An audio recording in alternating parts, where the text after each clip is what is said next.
Здраво и добре дојде во епизода 20, да не речам јубилејна, Wellcast with Јосиф, поддржана од Феникс домовите за стари лица.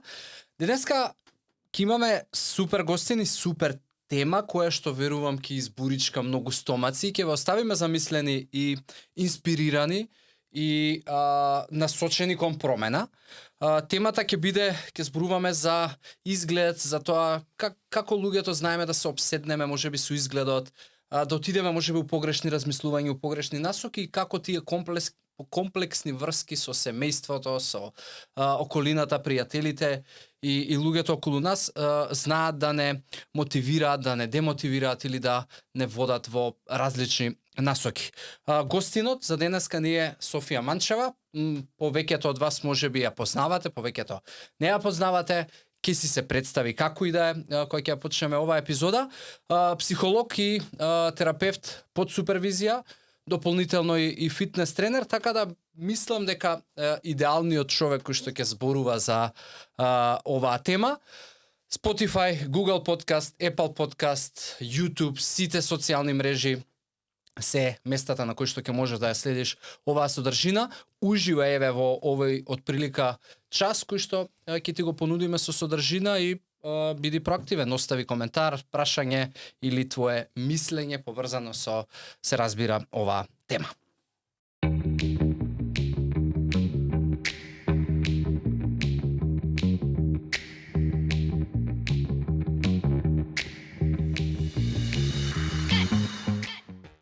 Софи, добре дојде.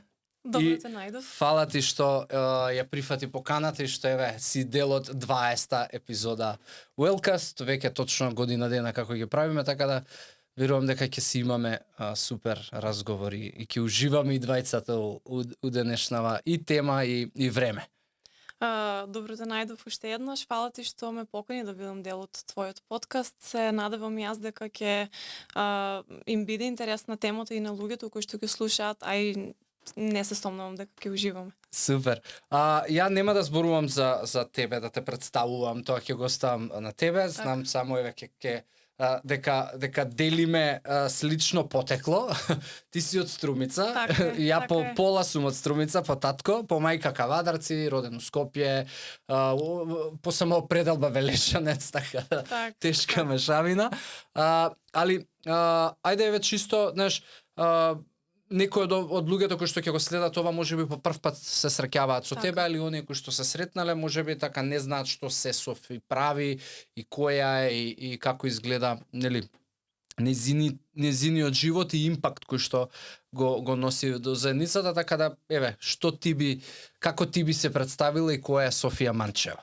Така, ајде ќе почнеме од тоа што јас сум психолог. Психотерапевт под супервизија, уште малку при крај да нели се наречам психотерапевт. Исто така сум и онлайн фитнес тренер. Имам канцеларија во која што работам со луѓе секојдневно, со клиенти кои што доаѓаат за најразлични теми од кои што се засегнати и за најразлични проблеми со кои што се соочуваат во нивното секојдневие. И таму се вклучени и женската и машката популација, додека тоа со програмите кои што го работам, односно со фитнесот, работам исклучиво само со жени.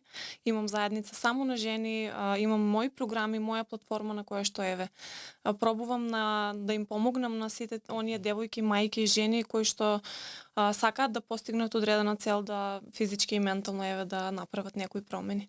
Супер. Ти си со две љубови, уствари. Едната ти е фитнес, другата ти е психологија. Така, види. И дали е тоа дали е поише проблем или е решение во смисла, знаеш, еве, ја кога си размислувам за себе лично, некогаш ќе се фатам сум на 400 страни, генерално два да ги кажам кор бизниси во кои што сум инволвиран и кај што нели ми се одзема најголем дел од времето. Ова ми е некако хоби, ескейпизам што го викаат, и духовно некако ми има логика за мене лично. Но знаеш, еве мојата перцепција кога имаш две љубови во професионалниот живот е дека пошто не секогаш одат идеално работите, ама најчесто и не одат работите во лоши насоки наеднаш со двете љубови и некако јас си балансирам кога можеби тука има малку похаотичен, покомплексен, тежок ден, овде не е, па некако си балансирам за емотивно ја да бидам подобро. Како изгледа твоето балансирање, како ти го перцепираш тоа со двете твои љубови? Добро го кажа тоа, добро го кажа, некако веројатно и јас на истиот начин се справувам со тоа, само што сакав да спомнам дека јас сум близнак во хороскоп. Веројатно има некаква врска, се шалам, мислам не верувам во хороскоп, него секогаш тоа го ставам како шала на своја сметка заради тоа што ако на почеток го гледав тоа како нешто кое што може да представува проблем заради тоа што можеби во исто време започнав со двете љубови кои што мислев дека ќе ми представува проблем и дека нема да можам да се насочам само кон едно нешто. Во еден момент одлучив дека ќе го земам како предизвик и ќе пробам да направам синергија помеѓу двете. Така да тоа е и мојата цел, уствари сваќам дека во фитнесот во голем дел не само кај нас туку на глобално и на светско ниво фали тој дел со менталниот прогрес, со моментот на менталното здравје и мислам дека е прав и погоден момент да го вметнеме тоа во Да, баш се синергични и не можат не можат едно без друго. Не можат, реално, дефинитивно. Mind and body е нешто што е синергија, едно, мислам, не можеш да имаш као, нели, добро тело, а да си девастиран во емоции, во мисли, Така е. Така да супер мисија. Софи, денеска ќе опфатиме повеќе една тема и подтеми поврзани со изгледот, нешто што да кажеме твое секојдневие во смисла на, нели, како фитнес тренер цело време промовираш активност, пристоен изглед, добар изглед, да не кажеме, мислам, затоа што никој од нас, да не се лажеме, секој од нас вежба затоа што сака да постигне една поквалитетна верзија од себе. Така. И физички, тоа не може да го изоставиме, но свесни сме дека тоа бркање на физичкото знае некојаш да отиде многу да ги искомплицира работите.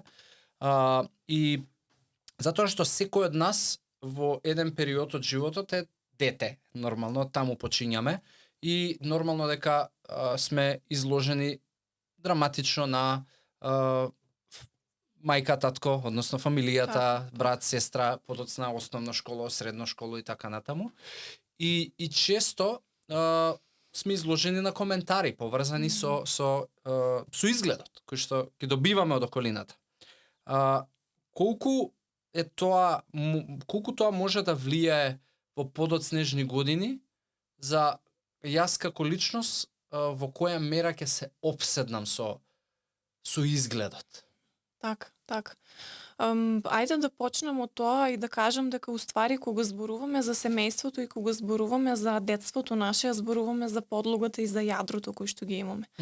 Односно, сите ние имаме некаква подлога од која што тргнуваме. И таа подлога која што на нас ни дава некоја насока како да се развиваме ние во подоцнешните години, посебно во периодот на адолесценција. Многу зависи од подлогата која што имаме, односно од тоа како сме растени, со какви коментари сме растени, во каква околина сме растени, колку таа околина била здрава или не здрава во наводници за нас, како сме се чувствувале во таа околина и само моментот кога ќе дојде адолесценцијата е моментот кога сето тоа излегува на најголема површина. Заради тоа што па во тој момент веќе семејството не е битно, околината во која што подлогата во која што сме растени и не е толку битна колку што е битна заедницата, колку што се битни другарите, друштвото, што ќе кажат, каде јас ќе припаднам, сите сакаме во тој период некаде да припаѓаме и уствари во тој период тој период јас би го кажала најкритичен во кој што се пронаоѓаме себе си. Нашиот идентитет, што сме биле, како сме научени, што сега гледаме во новата околина. Меѓутоа во најголема мера сметам дека зависи од подлогата која што ни е дадена како деца. од коментарите кои што сме ги добивале, од тоа каков атачмент сме имале со нашите родители, со нашите сиблинзи, браќа, сестри, значи со сите тие луѓе со кои што сме растени. Добро, еве, знаеш, реално родител, нели, зборуваме за една здрава, посвесна средина. Така. И родители. Не зборуваме за екстремни случаеви нели, на семејства. Пример, еве, нели, детето има покачена килажа, изгледот е, нели, пореметен 5 до 10 килограми плюс. И најчесто родителите, особено мајките кои што се, нели, посветени за децата и каква иднина тие ќе имаат и слично, не може да не се вклучат во коментари и во различни обиди за да му помогнат на детето, кои што многу често знаат да бидат контрапродуктивни, ама тоа не е затоа што мајката сака да му одмогне на детето, туку тоа е поради незнаење. Апсолутно. И што, еве, како е можеби добар начин да еден родител не роди фрустрација кај своето дете кога се однесува на тема изглед. Знаеш, да не биде коментар полека малку со едењето, зошто не одиш да вежбаш. Еве, имам ја пријателка нутриционист, оди да ти даде исхрана, знаеш. Тоа се коментари кои што мислам дека се контрапродуктивни. Знаеш, и даваат слика дека окей, ја вака не те прифаќам можеби или не знам што се случува во главата на тоа дете кое што се уште не е адолесцент. Така. Кој е најдобриот начин да родител постапи? Како е да му помогне?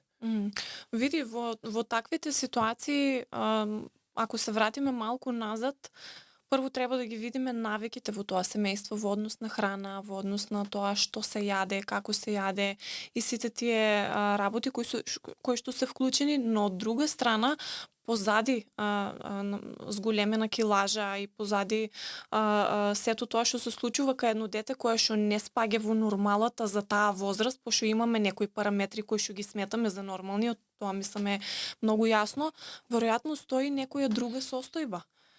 И веројатно за да стигне едно дете кое што е на одредена возраст до тежина која што не е складна во тој период, веројатно има други ситуации кои што се кријат во некоја позадина. Меѓутоа кај нас многу често, знаеш, ние сме и така растени како балканци да одма се кажува во лице, дебел си, не чиниш, ваков си, таков си, така сме сите малте нерастени. Меѓутоа, гледам дека полека и супер што е така, почнуваме да се свестуваме. Младите мајки веќе различно функционираат со децата и тоа е супер.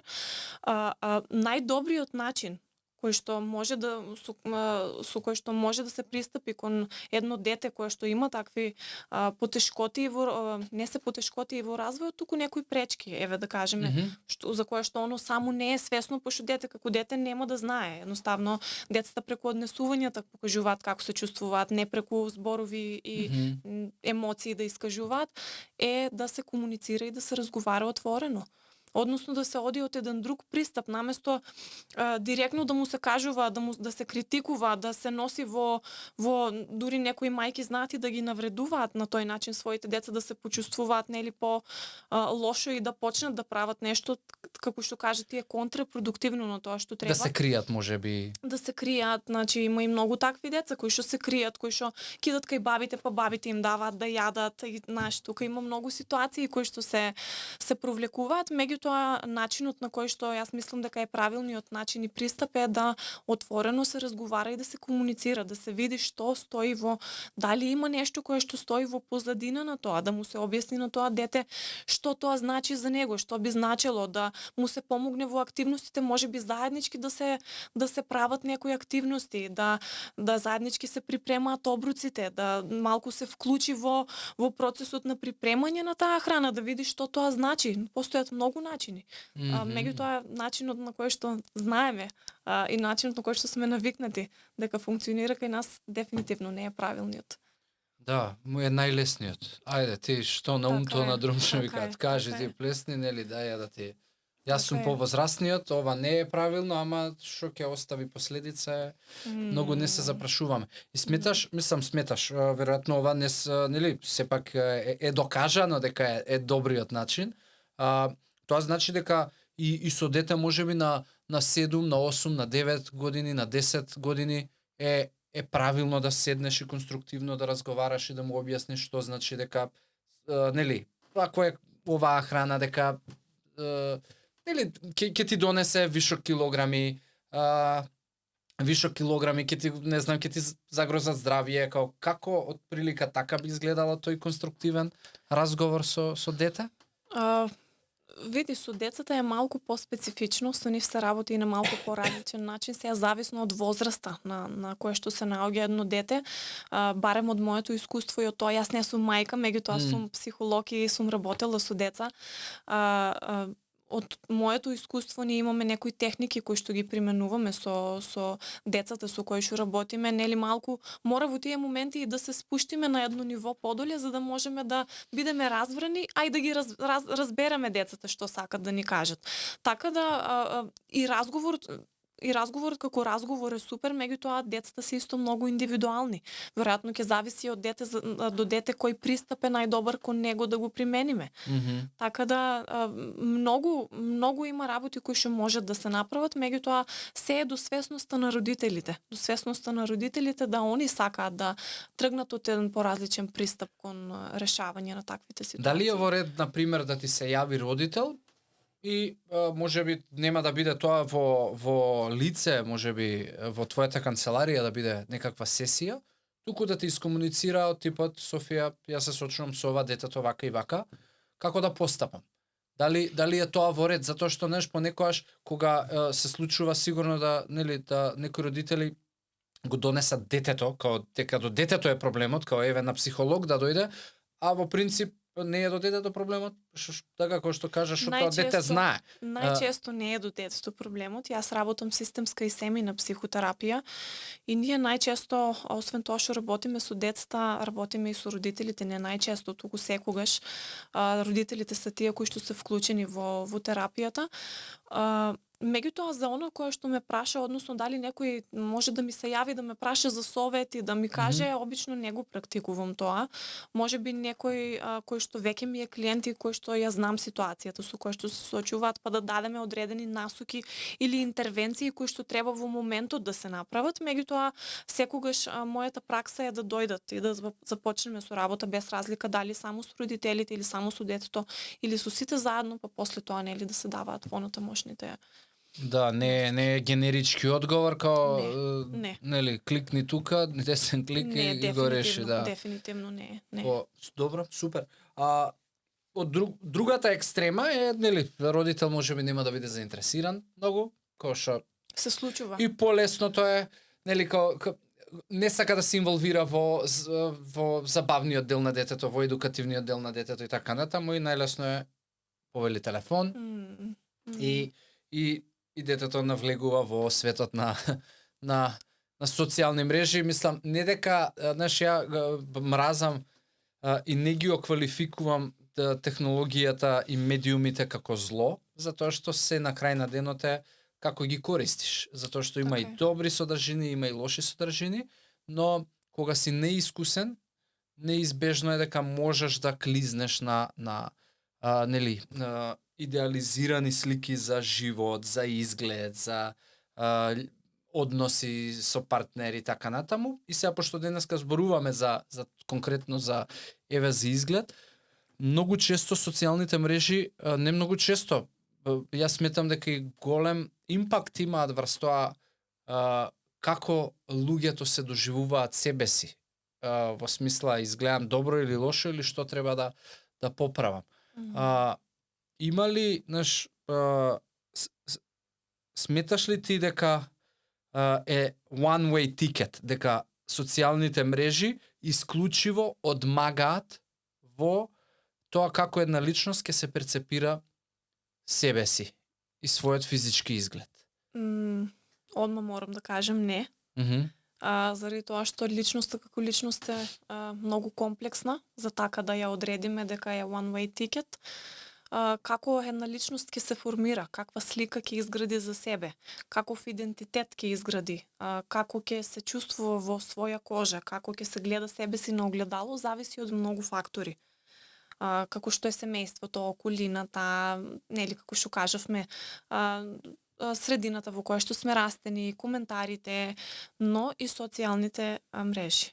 Заради тоа што тоа е уште еден фактор кој што не смееме да го исклучиме. Посебно во последните години играат многу голема улога во животите на сите нас. Сега замисли кога една девојка или еден дечко ќе дојде во период на адолесценција и кога тогаш треба да почне или се осознава сами од себе, гради релации, пробува нови работи, осознава нови работи за себе, плюс социјалните медиуми се нешто кое што некако мислам дека почнаа да ни даваат слика веќе како треба да бидеме создадени, како треба да изгледаме, како треба да се носиме, каква треба да ни биде косата, ликот, значи многу параметри како да ни се веќе дадени во тој период. Посебно во последните години и тука е тоа што мислам дека прави најголем проблем. Јасно. И знаеш, себе баш ме инспирираше да размислувам. И барем мојата перцепција е тоа дека и социјалните мрежи затоа што дојде до момент кај што екстремно беше популаризирано тело, добар изглед и така натаму, почнаа и други трендови кај што луѓе па од друга страна почнаа тотално да се облекуваат лежерно, незаинтересирано и така натаму, што не знам колку е исто добро, бидејќи нели мојата појава сепак некојаш треба да биде на некој начин регулирана врз основа на околноста моментална кај што можеби присуствувам на одреден настан или личноста со која што се среќавам, пошто пак има некаков сигнал за тоа дека слушај, важна си ми и нема да дојдам така незаинтересирано и мојата појава нема да биде нели лабава прекумерно. Но почнаа и трендови во кои што па се зборува за тоа дека окей си со 10 и со 20 кила вишок. Као body positivity, што е супер во смисла да окей, нема потреба да ги судиме луѓето кои што се со вишок килограми, пошто стварно е тоа, доволно им е тешко уште да ги судиме, но дали сметаш дека ти тоа помага, например на една личност која што очигледно има нарушен изглед во контекст на килограми, не во контекст на нели убавина и тоа колку луѓе ќе речат дека е убава или не. Дали сметаш дека таквите трендови на оправдување на нездравиот изглед се во ред? Јас ќе кажам дека слободата која што моментално ни е дадена и достапноста на се што гледаме на интернет ни е најголем пријател и најголем непријател. Многу трендови кои што излегува во последните години се многу различни од се што било. Мислам, многу работи и постоеле низ текот на годините, меѓутоа мислам дека моментално го доживуваат екот на постоењето. И во однос на body positivity и во однос на прекумерна тежина и вишок килограми не го оправдувам како движење баш такво, заради тоа што јас сум секогаш да тргнеме од промените кои што сакаме да ги направиме за себе. Ако јас како свесна личност и како свесна индивидуа знам дека правам нешто кое што не е добро за мене, без разлика дали е во едната или во другата екстрема, заради тоа што тука не зборуваме само за тие девојки кои што имаат прекумерна тежина, зборуваме и за тие девојки кои што се преслаби. Во која категорија сум била и јас. Сум живеела нездрав живот, сум правила работи кои што не биле во склад со тоа што како јас сакам да изгледам и во тоа како јас сакам да се чувствувам. Значи тука настанува мислам дека тука се мешаат брзините кога станува збор за body positivity и за некои такви движења, заради тоа што воопшто не ги судам луѓето, секој си може да си биде така и таков каков што сака да биде, да изгледа така како што сака да изгледа, меѓутоа тука станува збор веќе за тоа што правиме ние за себе. Заради тоа што кога ние ќе помислиме дека ние живееме во нашето тело и нашето тело ни е единствениот личен дом кој што го имаме, тоа би значило дека треба да се грижиме за него. И јас тргнувам од тука, не тргнувам од тоа дали некој сака да ослабне, дали некој сака да изгледа поубаво, дали некој му убаво со 30 килограми вишок, тоа си е нивна лична работа. Јас тргнувам од тоа, од личната промена која што треба да ја правиме. Колку сме посвесни, толку повеќе ќе сватиме дека треба да правиме промени. Колку сме понесвесни, веројатно ќе си ги оправдуваме тие 30, 40, 50 вишок килограми. Тука станува збор за свесност. Јас како свесна личност ќе знам дека едноставно морам нешто да правам различно од тоа што го правам. Ако сакам да имам здрав и долг живот, ако сакам да живеам, ако сакам да се чувствувам добро и така натака. Well said. Дали ти си имала периоди кога сум сум била конкретно сум била фокусирана на вежбање и на дисциплина со храна во контекст на кратење на многу калории, за да изгледам добро затоа што сум тренер, и дали тоа се променило во текот на годините, дека не затоа што имам одредена професија или титула или треба нечи очи да задоволам, туку поради себе. Дали ти си доживеала таква трансформација? Откако сум тренер и откако ова професионално го работам, не би кажала дека до толку екстремно сум се држала, заради тоа што сум јас сум во категоријата на девојки и жени кои што цел живот се мачат со накачување на килограми. Никогаш не сум била на многу рестриктивни диети, никогаш не сум била И уствари другиот проблем го имаш. Другиот проблем сум го имала, да, никогаш не сум правила премногу кардио, меѓутоа сум била во другата страна, односно сум била во страната, тоа можеби е пред да започнам професионално да се бавам, пошто тогаш веќе некако ми беа чисти сликите во глава што е тоа што го правам. Меѓутоа претходно мојата борба беше во однос на тоа дека јас тргнав конкретно да вежбам за да постигнам некако физички изглед. Тука немаше ништо друго освен јас да стигнам да изгледам како некоја девојка што сум ја видела на слика.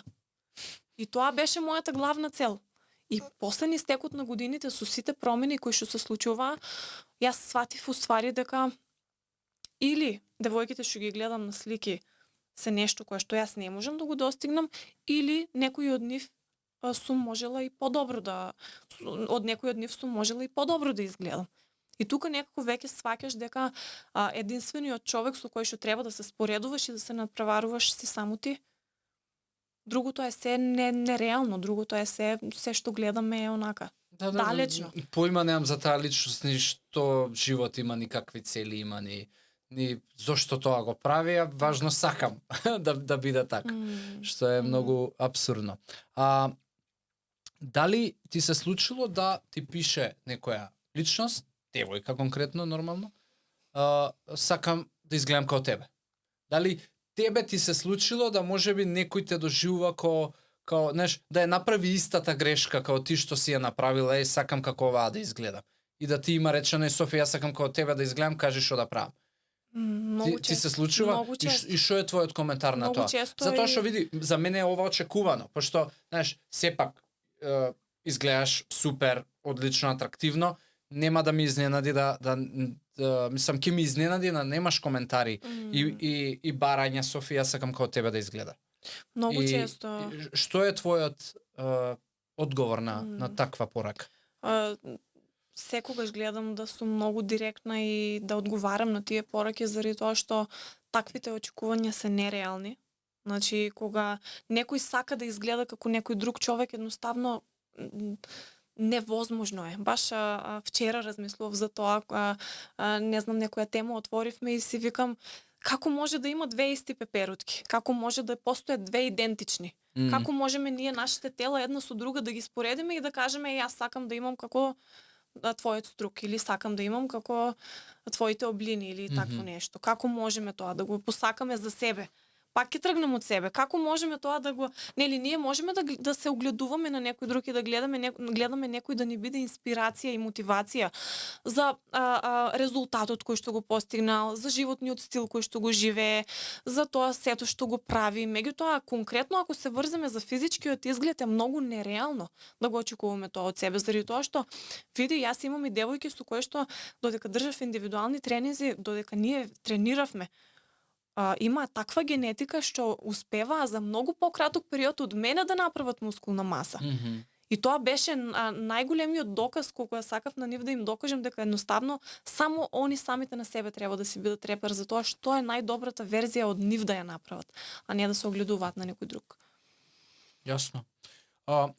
Има една терминологија, што морам и да ја прочитам за да не сгрешам. Дисморфично нарушување на телото. Дисморфија, да. И тоа е, дали, значи тоа, колку што јас успеав да го разберам, е преголема обседнатост со телото, со огледалото, со цело време пипкање, судење, секојдневно можеби и по неколку пати, веројатно и на вагата да цело време бидеш присутен Мерење, така. и слично. Како настанува такво нарушување? Кои се чекорите до таму и дали постои кои се сигналите за една личност да препознае дека можеби забегува на тој пат кон такво нарушување и да може да крене рачна? Така. Телесната дисморфија е уствари состојба која што не секогаш преминува во нарушување. Некогаш може да биде и само како состојба која што се појавува во одреден период во животот. Нарушување веќе ако е, тогаш се испитуваат и нели трансгенерацијски дали има некои наследни такви ситуации и се испитува и позадината. Тоа може да биде значи и се испитува трансгенерацијски, кога кажувам мислам на поширокото семејство и на тоа што се случувало низ годините со другите семејни членови. Меѓутоа кога се јавува како состојба може да биде и од самата средина во која што една индивидуа се наоѓа. И пак ќе кажам, обично се јавува некаде во периодот на адолесценцијата, заради тоа што тоа е тој најкритичен период во кој што не сме сигурни во себе и не знаеме на кај тераме. Мислам дека сите го имаме некако така поминато. Меѓутоа е така баш како што опиша една состојба во која што има компулсивна обседнатост со својот изглед. Дека нешто не чини, дека нешто не е во ред, дека мене сега носот не ми е во ред, косата не ми е како што треба, устата забите, телото, градите, значи посебно поедини делови од телото со кои што една личност може да се обседне. И некогаш се случува дури и тие личности да прават естетски корекции, меѓутоа тоа да оди во неповрат. Ќе го поправам едното, па ќе сакам друго, па другото нема да чини, па кога ќе го поправам другото, па трето нешто ќе излезе и тоа е еден круг. Па со оваква уста не оди, па чекај ова, па коса. Тоа е уствари еден круг од кој што мислам дека малку е потешко да се справи една личност само во еден таков период. Дали естетската корекција барем до некаде ја оправдуваш? Во смисла, не знам, денеска е многу популарно, нели, србите што викаат да се пецнеш малку со или устни и слично. Што е, чисто сам ова е out of the box, нели, не беше планирано, ама чисто ме интересира. Ако немам ништо против естетска корекција, но не оправдувам да се оди во екстрема, односно да се менува личниот опис на една личност и на една индивидуа, иако секој може да прави така како што се чувствува најдобро во своја кожа, меѓутоа не оправдувам зошто, заради тоа што тука веќе има поголем проблем. Ако ти сакаш сам да си го смениш личниот опис, тогаш имаш поголем проблем од физички да изгледаш подобро. Заради тоа што јас не сум сигурна дека ако една личност ако физички се промени и ако направи естетски корекции кои што целосно ќе го изменат постоењето негово, тогаш не сум сигурна дека ќе го направи тоа посреќен, ако во позадина има други работи кои што се кријат. Сигурно е тоа нешто многу подлабоко и по... Само заради таа причина не го оправдувам тоа, иначе не сум против оние луѓе кои што сакаат да направат некои промени кај себе, има луѓе кои што имаат направено естетски корекции, не се ни приметуваат, така да тоа си е личен избор. Ти си размислувала некад? Па, сум размислувала да ти кажам, секој од нас има некои работи кои што сака да ги промени. У период од живот, период кои на што да не се му тетовирам, да чинат. не се тетовирам, Да, па да знаеш, ние како јас посебно еве за мене ќе зборам и како тренер, почнуваш да вежбаш, телото ти се менува и некои делови од телото ти стануваат можеби во некои периоди како да кажам, нескладни. И си размислуваш, си викаш, аха, чекај се, ако ова е различно, како ќе изгледам. Меѓутоа, некако цел време се враќам на тоа да се потсетувам која сум јас, што сум, зошто го правам тоа што го правам и ми се сталожуваат тие мисли. Супер. Имаш не знам колку време помина веќе, ама 2-3 години отприлика, ако не се лажам. Пошто со коронава нака ми е избришано некој дел од животот. Помина низ еден ролер коустер нели имаше сообраќајка. Так. Имаш операции, закрепнувања, белези кои што ќе си ги носиш до крајот на животот. Имаше следствено на тоа и нели уназадување во перформансите, во формата и така натаму. И тоа е еден ролер коустер кој што е знаеш, прво с таквите ситуации се тотално неочекувани, нели никој не планира утре ќе направам сообраќајка. Така е. Како на тебе влијаеше конкретно нели како те удри реалноста и фактот дека слушај ја ова што еве сега го имам на нозеве ќе биде доживотно со мене. Знаеш, споредено со тоа дека си била личност која што нели како фитнес тренер, како атрактивна личност си била 100% горда на тоа какво тело си изградила. Што се случуваше кај тебе из еден таков процес и како се врати назад у игра? Па дури така смогна храброст да имаш фотосесија со тие со многу јасно изразени лузни и што верувам инспирира многу жени. Како што кажа ти, тоа е ролер костер. И лузните некако најлесно ги прифатив. Некако си се дел од мене веќе. И наш многу пати ме прашувале и зошто не си ставиш тетоважа на лузните или било како, меѓутоа ниту ми сметаат, ниту пак ги сметам дека нешто ме означуваат како едноставно некогаш и заборавам искрено дека ги имам. Меѓутоа сега е така заради тоа што се поминати 2 години и се уште имам периоди кога размислувам на таа случка и како сето тоа имало влијание врз мене. Меѓутоа морам да кажам дека веројатно да не се случише некоја таква ситуација, не може да го имам тој мајндсет кој што го имам сега, заради тоа што во тој момент се враќаме на јадрото наше, се враќаме на тие првичните вредности кои што секој од нас ги сака, мислам треба да ги има. И тогаш веќе во тој момент не е важно ни како изгледаш, ни што се случува со тебе, само сакаш да си здрав, да дојде утре, да го доживееш утрото и едноставно да продолжиш напред. Благодарен си што си жив. Апсолутно, на секој момент си благодарен. Јас затоа секогаш викам од таквите ситуации или ќе одиш во екстремата да се само сожалуваш и да се прашуваш секојдневно зошто баш јас, зошто на мене, зошто мораше вака, посебно јас со мојата професија сега веќе никогаш можеби нема да биде исто, или ќе одиш во другата страна и ќе си кажеш it's okay. Што е тука е? Одам напред. Што можем да направам од тука па напред? Можеби ово што ми се случило ме заштитило од нешто многу поголемо. И со таа верба е таа која што мене ме носи напред. Таа верба која што мене ми кажува дека едноставно ниту една лузна моментално на моето тело не може да го смени тоа што јас го носам во себе. И јас морам да кажам дека и брзо се вратив и на вежбање и на тренирање, не е исто. Мислам дека и никогаш нема да биде исто, не е подобро. Не е подобро, меѓутоа јас се научив По која смисла не е подобро? Во однос на перформанс, во однос на слабост. Значи јас таа нога се уште ја чувствувам слаба, значи не се исти двете нозе. Кога ќе се погледнам вака се различни, едната е послаба, другата е, и затоа треба време да пројде додека да се опорави сето тоа.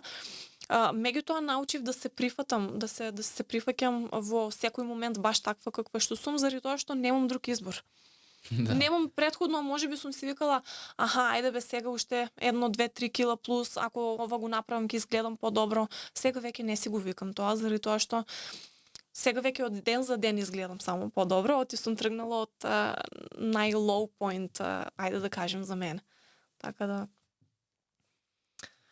е Супер, нешто да, кое што... мислам, можам, знаеш, ја кога се случи тие работи, многу, мислам, никој не може да каже знам како се чувствуваш, затоа што не знаеш, али сум можел да замислам дека е многу комплексно, особено со фактот дека човек кој што професијата му е тренер и кој што као наеднаш тоа као окей сега не е.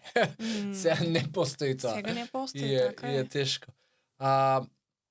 Види, можеби не е исто во смисла на физички, ама ја верувам дека не е исто ни во смисла на, кој што кажа, твојот мајндсет сегашно, како е Софија созреана, како таа ситуација и помогнала да се издигне таквите ситуации и проблеми, некојаш ти прават кога ќе дојде можеби некој друг проблем во животот ти е толку минорен и небитен затоа што си благодарен дека Различна перспектива ни даваат на работите, различно некако учиме да го гледаме животот на поразличен начин малку.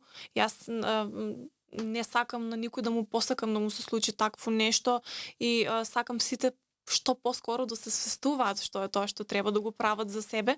Меѓутоа, еве, мојата лекција била таква. Веројатно требало да се случи нешто такво за јас да знам во која насока сакам да се движам. Софи, девојките и жените се некако по... Еве, кога зборуваме за изглед, за обседнатост, за инвестирање, се секогаш на нели на повисоката граница, ако има некоја мерна единица за тоа колку сум обседнат и колку инвестирам, и некојаш можеби драстично повеќе од мажите. На реклами најчесто се користат девојки кои се прикажување на продукти за услуги. На Инстаграм секогаш имаат повеќе фоловерс, жени кои што изгледаат добро неголи мажи кои што изгледаат добро. И обратно. Зошто кај жените е поголем спотлајтот кон изгледот и обседнатоста? И дали тоа кажи го па ќе го Да размислувам, знаеш, тоа е прашање едно за кое што можеме многу да дискутираме, меѓутоа јас би спомнала тука едно нешто, а тоа е дека уште ако се вратиме години наназад, жените се тие кои што биле учени да се тие кои што се прикажуваат на тој начин. Па измислено шминкањето, дотерувањето, курсетите, значи сето тоа е направено за жената да се прикаже во едно такво светло. Мажот е тој кој што е ханта, ајде така да кажам, а жените се тие кои што сега не се слагам со тоа, веќе многу се изменети сите тие вредности и подобро што е така, меѓутоа мислам дека уште од сепак има нешто од биологијата кое што не може да ги направи 50-50, но... и самата биологија и самото тоа како ние сме создадени, нели, и физиолошки и биолошки ни налага да и хормонално, значи не смееме тоа сето да го исклучиме заради тоа што нели за џабе жените се со повеќе естроген, мажите се со повеќе тестостерон и така да, значи тоа не можеме да ги изедначиме 50-50 во таа насока. Дали можеби колку има улога моментот дека нели се менува како што кажа, но дали има улога и тоа што порано нели жените многу немале права, немале глас, биле нели за дома и за тоа што мажот ќе каже, дали можеби мажите се тие кои што наметнале дека нели ти треба, пошто си мене жена и нели представуваш некаква си слика и за мене, за да не ја наградиш таа слика, треба да изгледаш, да се грижиш, да си оптеретена со физичката појава. Не знам што би одговорила тука, заради тоа што има култури во кои што жените се целосно покриени. Мажите ги гледаат, само мажите смеат да ги гледат по дома, така да не би се согласила во однос на тоа и не сметам дека е нешто кое што мажите го наметнуваат како такво. Океј. Дали од друга страна значи дека мажите воопшто не им е важно како изгледаат? И знаеш, и дали сметаш дека мажите се оптеретени со изгледот, но нели ноншалантно прикажуваат дека им е баш гајле. По смисла, имам вишок, ама нели, ајме, маж без 100 кила не е маж. ја го користев таа терминологија која имав 105-6 кила. Не знам, или нели капитал е мојот стомак и така натаму. Сметаш ли дека влијае на самодовербата кај мажите? Изгледот. Кај мажите? Па сметам дека влијае. Сметам дека влијае изгледот кај секој човек. Само кој човек повеќе или помалку го прикажува, кој човек повеќе или помалку вешто го прикажува. Аха. Тоа го сметам, иначе сметам дека исто така има влијание и кај мажите, само мислам дека мажите не толку јавно и не толку често зборуваат на таа тема. Не е уште толку популарно колку што е кај нас жените, да ние цело време сме обседнати со изглед за тоа како изгледаме, што носиме, како се облекуваме, колку кила имаме, каков е нашиот физички изглед. Не дека кај мажите го нема. Веќе, значи, по социјалните мрежи можеме да видиме и многу мажи кои што се грижат за својот изглед и го експонираат и исто така и како и жените и го работат тоа што го работат. Меѓутоа морам да спомнам дека се уште не се гледа исто кога еден маж ќе зборува и кога ќе се прикажува јавно во однос на својот физички изглед и кога една жена го прави тоа. Тука уште имаме малку неравноправност. Малку повеќе. Малку повеќе и за тоа не се согласувам. Океј. Софи, конкретно изгледот често знае да биде причина да се изолирам од одредени активности. Во смисла, знаеш, еве ја тоа сум го гледал, пошто и порано работев со луѓе во смисла на исхрана, школите за исхрана кои што ги правевме програми, им правев и им помагав во процес на менување на навики во исхраната и точно знам, бидејќи јас сум го минал процесот сум имал вишок килограми, па сум решил да менувам нешто и сум го одел патот и некако природно ми беше да работам со таа група на луѓе кои што најчесто имаат вишок на килограми и точно знам дека многу луѓе во такви ситуации знаат да изгледот толку ги става во некаков грч, да се изолираат, можеби окей, нема да одам на вежбање, знам дека вежбањево ми помага и ми треба, но ми е срам таму да ме гледаат луѓе во сала. Нема да одам можеби на одреден настан затоа што таму има луѓе кои што ме знаат во друго светло, сега ја гледаме каква сум, нема што да облечам и така натаму, нема да одам. И полека, знаеш, таквите чекори може да те доведат до стварно, нели, да почнеш вистински да се изолираш од многу луѓе, од многу настани од јавност. Има ли момент кај што може човек да си препознае дека оди во погрешна насока, во смисла дека може стварно да се изолира до момент кај што веќе нема назад? Има ли само помош за тоа? И каде е границата кај што веќе треба да работам можеби со психолог? Кои се настаните, појавите кои што ти наговестуваат, јави се на психолог и оди на сесии? Одма би кажала дека од таквите не би се сложила со тоа дека нема назад. Колку повеќе работиш на себе, колку повеќе освестуваш. Да, окей, извини. Да, те разбрав, меѓутоа сакам да го појаснам за да им биде појасно и на луѓето, оти веројатно има луѓе кои што се соочуваат со такви ситуации, можеби и они си мислат, тука нема назад, и јас лично сум го слушала тоа, меѓутоа тоа е погрешно уверување кое што го имаме за себе. И од моје искуство, оно кое што можам да го кажам, таквите личности, првите знаци кои што ги добиваат во однос на тоа дека се повлекуваат од сето тоа, од секојдневието кој што им се случува, се многу слични симптоми кои што ги има и еден депресивен, анксиозен човек. Значи повлекување, промена на расположение, негативни мисли, не знам, одење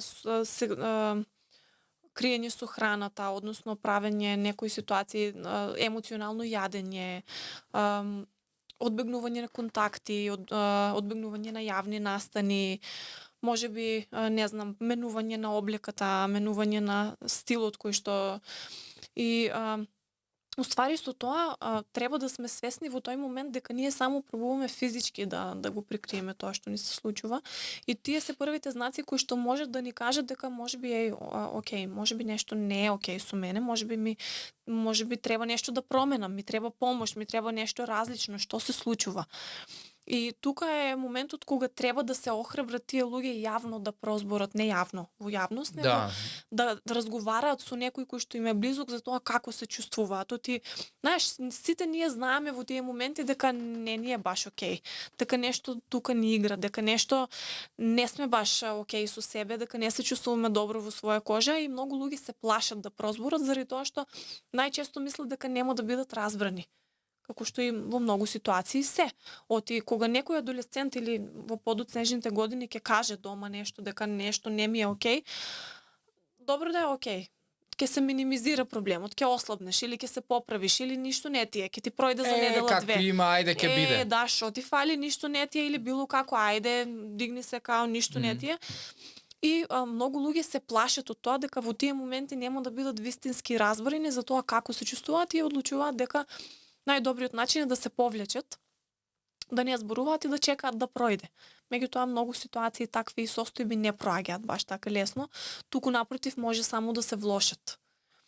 Јас само помош не советувам скоро никогаш, освен во ситуации кога знам дека личноста како сама може да си помогне.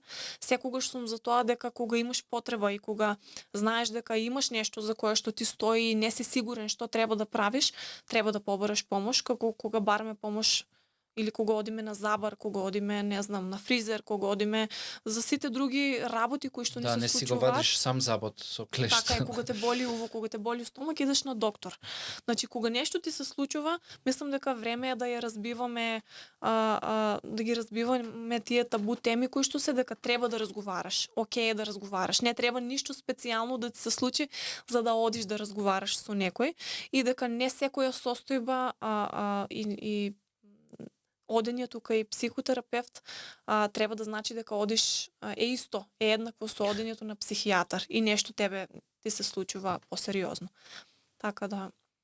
Да, споделување, знаеш, ја конкретно споделувањето, јас сум го доживувал кога сум споделувал можеби ситуации кои што за мене биле, знаеш, ме травматични, и кои што стварно ме допирале, споделувањето со други луѓе, блиски, па и подоцна јавно и денеска стварно јавно и социјални мрежи на настани ги споделувам, ми помогнале да почнам да се доживувам онака од страна, знаеш, кога споделуваш многу често и се слушаш, сум се доживувал од страна и не ми изгледало толку страшно. Така затоа што, знаеш, кога слушаш некој друг како споделува одредена приказна или проблем, нормално дека не ти е толку страшно. Така е. А истото некако сум го почувствувал и за себе лично. Знаеш, кога ќе кажувам повеќе пати со близок, со професионалец можеби, веќе се слушаш и ти е као, па добро, ова не е толку страшно. Така е. Ние многу често работите, сами знаеме да си ги преувеличиме пред да се случат. И тука најголема улога имаат стравовите, кои што не попречуваат во тоа, односно стравовите се имаат функција да не терат да размислуваме што ќе биде во иднина, да ни ствараат анксиозност. А што ако кажем, а што ако не бидам разбран, што ако вака, и тоа се 300 сценарија кои што можеби на крајот на денот исмеан. Ако бидам исмеана, што ќе мислат луѓето за мене, а што ќе кажат за мене, а што после ако не ме прифатат другарите и другарките, а што после ако не можам друштво да си најдам, дечко, девојка, партнер. И стравовите се тие кои што не попречуваат во таквите моменти. Ќе си направиме 300 сценарија и после сваќаме дека од кога ќе го кажеме дека ништо од тоа не е така. И дека уствари може да испадне уште подобро од колку што ние сме очекувале. Така да во тие моменти треба да бидеме свесни дека не треба да дозволиме стравот да не управува, туку да сме свесни дека ако споделиме и ако кажеме и ако разговараме со блиски личности може само да ни биде од полза и од помош. Да, знаеш, и тука себе како зборуваш и размислувам дека и многу луѓе знаеш, не споделува во смисла сега ја ќе ги замарам со моите, знаеш, као Да. сега ќе ги трујам и така натаму и ти глуматаш дека не труеш и као си, нели, се е окей, а уствари е тоа толку вештачки и напротив многу поише труеш кога не си ти, него ли кога вистински кажуваш што ти се случува, пошто не може ти да си цел живот Не но може. проблеми и Така као е. живот нема, ти се случува и идат секакви ситуации и И јас одма во таквите ситуации интервенирам со тоа што си викам, окей, ако јас сум во другата ситуација, што јас би сакала? Би сакала ли да ми споделиш? Би сакала ли да слушнам? Би сакала ли да ти помогнам? И тоа е тоа кое што некако ги освестува на луѓето дека сите сме ние на крајот на денот ранливи за некои теми. Сите ние поминуваме низ нешто наше и сите ние имаме потреба да разговараме со некој. Ние сме социјални битија, ние не можеме да го занемариме фактот дека ние треба да бидеме околу луѓе. Меѓу луѓе, треба да живееме со луѓе, не можеме сами тоа да го направиме. што вика една жена и ако сакаш и да избегаш од луѓе, ти требаат луѓе. Мора да ти Апсолутно. помогне некој за да отидеш, не знам, у манастир, на Така е, така е. Софи, ти програмиве, ти се дали во програмите, да речеме, можеби имаш делови во кои што зборуваш, дали снимаш овакви видеа во кои што нема вежбање, туку им се обраќаш на жените на твојата публика, еве, пошто ова е и инспиративно и мотивирачки кое што еве го слушнав и денеска го дискутираме. Така. Правиш такви видеа во самите програми? Почнав да правам, го вметнав и тој дел Што и ќе ти речев, срамота ако не правиш. правам, да, почнав. Предходно беа дадени само како вежби, меѓутоа сега веќе од последната програма се и психолошки видеа и затоа сметам дека е многу една комплетна програма која што нуди не само можност да физички се промениш, туку и ментално направиш некои промени за себе, заради тоа што пак ќе кажам. Едното без другото, нели тоа го дискутиравме дека веќе не идат. И тие видеа кои што ги направи во последната програма, искрено морам да кажам дека направија најголема разлика во однос на промените кои што ги прават жените и девојките кои што се на Сомофит програмите и добив многу добар фидбек, така да сигурно продолжувам со тоа, дури можеби и во некоја друга варијанта. Така Браво. малку по Браво. И да продолжиш. така Somafit ти се вика програмата Да, и сајтот е Somafit? Не, сајтот е predisfit.com, тоа е Аха. платформа. Тоа е платформа Окей. кај што ќе има и мислам има и машки и женски програми, меѓутоа моите програми се во делот на Somafit. Аха, окей, значи Predisfit е платформата, а Somafit е твојата конкретна програма за жени. да. Сега ја снимаш четвртата. Да. Нели кој што ми каже и кога доаѓавме по пат, кога отприлика би ја лансирала? Така, значи би ја лансирале некаде околу 8 март. Мгм. Тогаш би било пријавувањето и некаде на неделата после тоа ќе си почнеме со програмата која што ќе трае таму некаде до пред лето. Така, и тоа ќе биде комплекс од опции за вежбање и во фитнес и дома. И во фитнес и дома менија со Со исхрана, исхрана. да, за тие кои што сакаат да намалат телесни маси и за оние кои што сакаат да зголемат мускулна маса, значи ги има и двете опции. Мгм.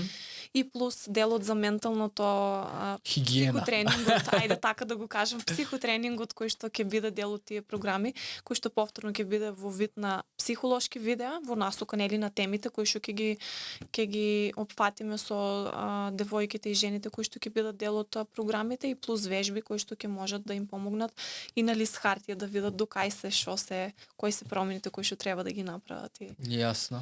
Да ми спомна дека еве од како психолог работиш и со семејна терапија, Да, работиш и индивидуални, фала Богу. да, да. Само со жени ти се индивидуалните не, или работам, немаш не. немаш ограничувања работам како за програмите? Да, да.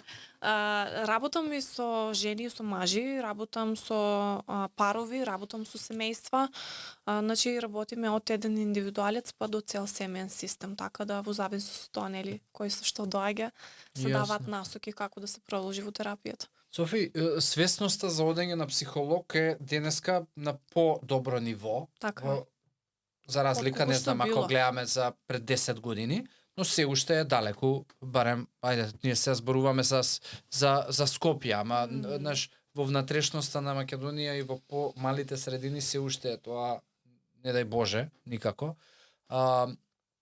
Дали, знаеш, вообичаено, еве и јас кога, знаеш, минатата година ти споделив и по колата која знаеш, кога се акумулираа премногу настани животни во соработка со стрес во работа, почна да ми се јавува некоја анксиозност и тук таму по некој паничен напад се случи. Знаеш, и еве, пошто сум свесна личност, и читам и така натаму, некаде во тие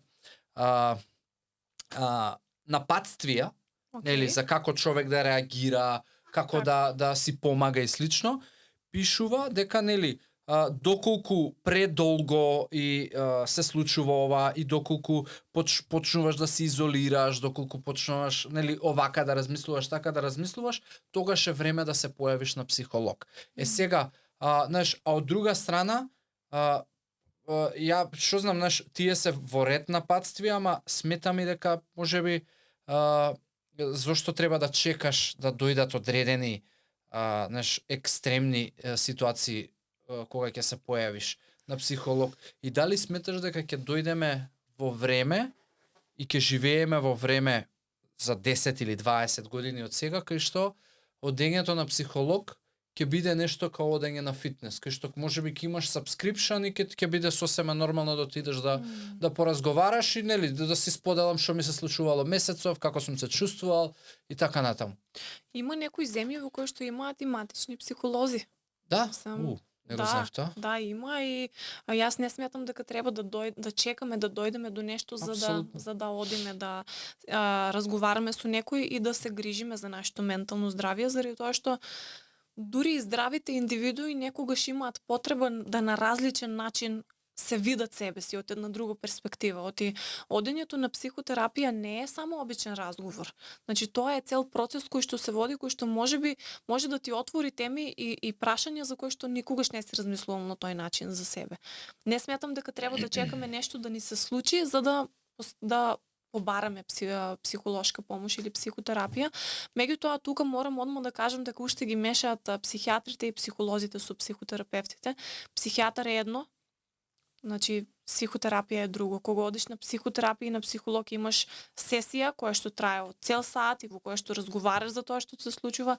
Психијатрите обично се оние луѓе кои што даваат одредена терапија за одредена состојба која што ти се случува, и секако ние соработуваме со нив, оти некој пат во таквите состојби има потреба да биде подкрепено со некаква терапија. Меѓутоа мора да се направи таа јасна разлика од нели што е психијатар, што е психолог, што правиме кај психијатар, што правиме кај психолог или психотерапевт. Така да мора тука да постои тоа. А дали ќе дојде такво време, јас ќе бидам најсреќна да дојдеме и да живееме во едно такво време во кое што сите ќе се отворени, да работат на себе и да разговараат нели со терапевти, да идат на сесии, да се отвараат за некои ситуации кои што им се случуваат. Да, не, ја верувам дека ќе дојде, работа за колку време. Али веројатно зборувајќи еве вака зборувајќи на тие теми, така само ќе дојде. Така, одиме на подобро. Тоа морам да го кажам. Дури јас сум среќна што и многу родители се свесни, многу родители во поголем процент се свесни за тоа што им се случува и на децата и на нив, и се јавуваат на терапија. Многу млади девојки, жени, дечки свесни дека им е потребна помош и они сами бараат помош, така да одиме на подобро. Да, браво.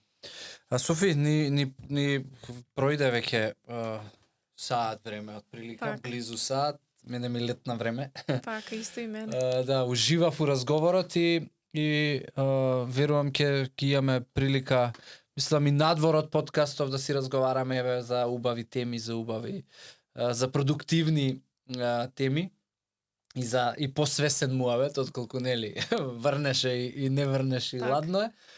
Фала ти што ја прифати поканата и што го збогати еве содржинскиот состав на Wellcast with Јосиф, и се надам ќе се дружиме пак у некоја наредна епизода, тогаш без супервизија Така. и со така. многу повеќе искуство. Така, фала ти и на тебе, Јосиф.